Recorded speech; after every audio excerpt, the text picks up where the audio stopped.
قصدن عمدن مونځ لیټ کول که 1,00,000 پیرې دي وکړو الله یې نه قبلوي او نقل کوي دا خبره زما څوک دې بما د دلیل ثابت کړي چې څوک قصدن عمدن مونځ لیټ کړي دا مونځ الله قبلوي او د دې قضا له وګرځي ما ته یو ملا یا یو عامي دې پرې دلیل وښیي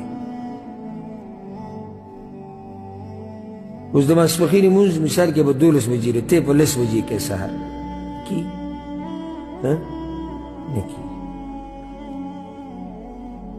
خو چې دا مونځ ته د مازدیګر ماسپښین دا مونځ لیټ کې هغه مازدیګر 15 بجې وکړي بیا وکړي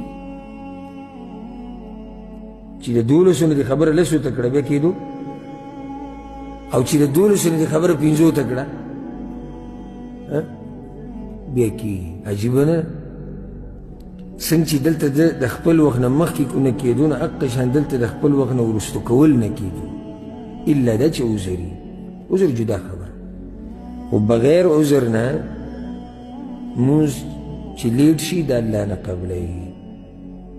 نو د هر منځ خپل وخت لکه حدیث کې دا راځي او دې باره کې تفصیل موږ نشو کولی دا وخت د تفصیل نه دی او صحیح مسلم کې دا حدیث د عبدالله بن عمرو پیغمبر صلی الله علیه وسلم باره کې وایي چې هغه دا خبره کړې وه چې وقت الظهر ما لم يحضر العصر ماسپښین د منځه ټیم د کوم وخته پورې